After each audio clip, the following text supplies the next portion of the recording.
안녕하세요. 오늘은 다육이 라울에 대한 이야기를 해볼까 합니다.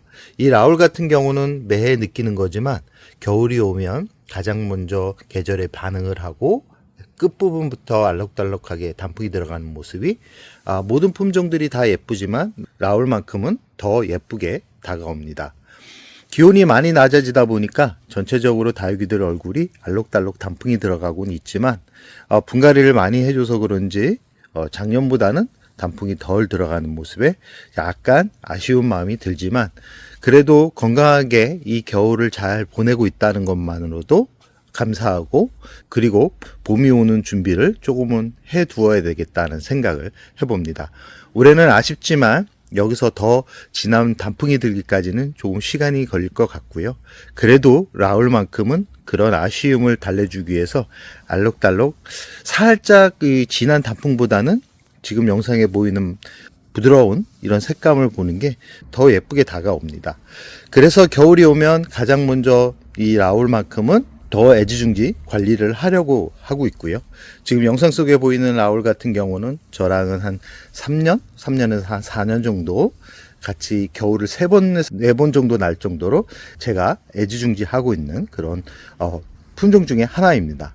이 라울 같은 경우는 많은 분들이 이 늘어지는 줄기 때문에 키우기가 좀 어렵다라고 말씀하시는 분들이 있는데, 오히려 이 라울은 이런 느낌 때문에 더 많이들 키우고 있고 매니아 분들이 한 번쯤은 다 키워봤을 법한 그런 품종 중에 하나라고 말씀드릴 수 있습니다. 이 라울 같은 경우는 여름 빼고는 이 손이 많이 가지 않는 다육이고요. 단 이 여름에 이 기온이 높아지면 잎이 무르면서 떨어지는 그런 성질 때문에 앙상한 줄기만 남아 있었던 그런 기억들도 날 겁니다. 아마 라울을 키운 분들 모두가 한 번쯤은 앙상한 줄기만 남은 채 잎이 다 떨어졌던 그런 기억들이 있는데요.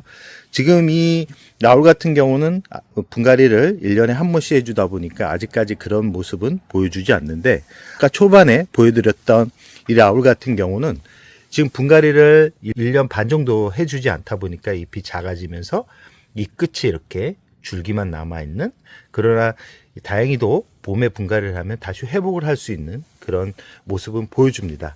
옆에 있는 라울이 줄기만 남아있었던 라울인데 방그늘에서 대략 한 1년 정도 자리를 잡았더니 지금 이렇게 단풍이 들어가기 시작하고 있고 잎이 많이 커진 상태입니다. 저 뒤쪽에 있는 라울 같은 경우는 초록빛 얼굴이죠. 진짜 저 뒤에 있는 라울 같은 경우는 거의 줄기만 남아있을 정도로 정말 앙상한, 정말 처참하게 무너졌었던 그런 라울입니다. 그러나 이 앞쪽에 있는 라울보다도 더 잎이 크고 있죠.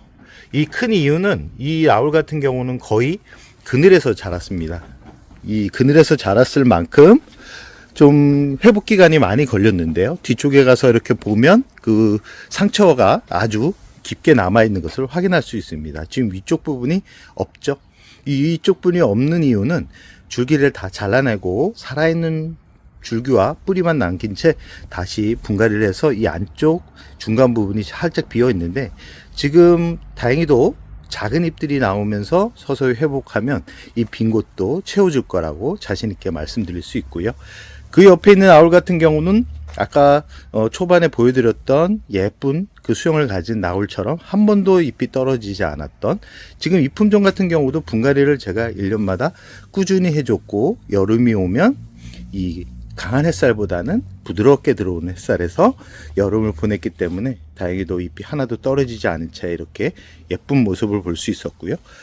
지금 이 품종 같은 경우도 이 중간 부분이 거의 다 떨어져 가지고 회복 기간이 거의 1년 이상 걸렸던 그런 모습을 가졌었던 그런 시기도 있었습니다. 그러나 그 이후부터는 여름만 오면 강한 햇살보다는 약한 햇살이 부족해도 약한 햇살이 들어오는 그런 곳에서 회복 기간을 두었고 여름을 그렇게 관리를 했더니 이렇게 겨울이 왔는데도 잎이 떨어지는 그런 증상 없이 예쁘게 자리를 잡아가고 있는데, 좀 아쉬운 점은 뭐냐면 이 성장을 하고 있는 단계다 보니까 예전처럼 알록달록하게 단풍이 들어가지는 않고 있습니다. 성장하고 있는 다육이 얼굴은 이렇게 초록빛 얼굴이 강하고요. 이 성장하고 뿌리가 멈춰 있는, 그리고 뿌리가 둔화된 그런 다육이들 같은 경우는 이렇게 알록달록 단풍이 들어가고 있는, 저 앞에 있는 라울 같은 경우는 그래도 이 성장을 조금씩 하고 있지만 그래도 뿌리가 수명기에 어느 정도 들어간 상태이기 때문에 이 상태에서 물을 많이 주게 되면 줄기에 문제가 생기거나 뿌리에 문제가 생깁니다. 그래서 저 같은 경우는 윗부분만 살짝 물에 적게 스프레이를 해주는데, 스프레이를 해줄 때 겨울이지만 이 라울하고 두들레아만큼은 칼슘제를 희석해 가지고 뿌려주는데, 오늘도 칼슘제를 희석해 가지고 뿌려줬습니다. 뿌려주면 좋은 게 뭐냐면 냉해를 덜 입습니다. 이 라울 같은 경우는 여름에도 약하지만 이 겨울에도 냉해를 입어가지고 잎이 어는 경우도 있는데, 요즘은 단열이 잘 되어 있기 때문에 베란다에서 이 냉해를 입는 경우는 거의 없다라고 보시면 되기 때문에 겨울도 강한 그런 품종이기 때문에 저 같은 경우는 이렇게 스프레이로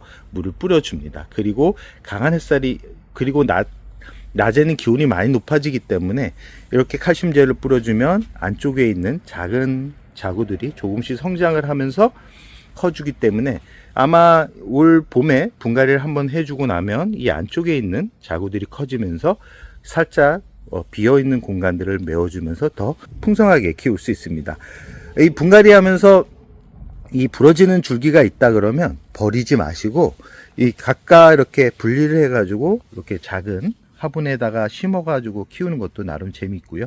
지금 영상에 보이는 라울, 작은 라울 같은 경우는 다 분갈이 하면서 부러졌거나 잎꽂이로 태어난 그런 품종들입니다. 이 얼굴이 큰 이 라울 같은 경우는 어디서 잎꽂이를 했냐면 라울에서 잎을 떼어 가지고 잎꽂이로 태어난, 정말 지금 모주하고 지금 이 잎꽂이로 태어난 현재의 모습하고는 완전히 다른 품종 같죠. 이렇듯 이 같은 이름을 가지고 있지만 키우는 환경에 따라서 다르게 모양을 만들 수 있는 품종이 또 라울이기도 합니다. 지금 영상에 보이는 라울 같은 경우도 아까 보여드렸던 라울에서 줄기를 떼어 가지고 이 번식을 시킨, 여기 끝부분 보이면 번식을 하기 위해서 잘라놓은 그런 부분들이 보이죠. 이렇듯 라울 같은 경우는 번식하기도 좋고 키우기가 아주 수월한 그런 품종에 들어가기 때문에 겨울에 예쁜 베란다를 꾸미고 싶고 자유란 식물을 한번 키워보고 싶다라는 생각이 드는 분들 같은 경우는 이 라울을 한번 관심을 가져보는 것도 좋습니다. 이 라울 물주기는 생각보다 쉽습니다. 이 라울 같은 경우는 겨울에 20일에 한 번씩 주는데, 겨울 같은 경우는 많은 물을 주게 되면 화분 속 수분이 오랫동안 머물러 있어 가지고 뿌리가 썩을 수 있기 때문에 최대한 햇살이 한 3-4시간 들어온다 그러면 20일에 한 번씩 윗부분만 살짝 적게 주고요. 봄과 가을 같은 경우는 10일에 한 번씩 준다 그러면 아주 예쁘게 키울 수 있다라는 말씀을 드리고 싶습니다. 아직 여름이 오지 않았기 때문에 여름관리법에 대한 이야기를 하기보다는 겨울에 이 라울을 더 예쁘게 만들 수 있는 그런 방법을 알려주는 게 더 좋을 것 같아 가지고 겨울 관리에 대한 이야기만 남기도록 하겠습니다. 이 라울 같은 경우는 참 예쁜 품종이고, 제가 자리만 있다 그러면 여러 수용을 가진 라울을 마음껏 키워보고 싶을 정도로 매력적인 품종이라는 말씀을 드리면서 오늘은 이 라울에 대한 이야기를 하면서 마무리를 할까 합니다. 그럼 오늘의 영상을 여기서 마무리할까 합니다.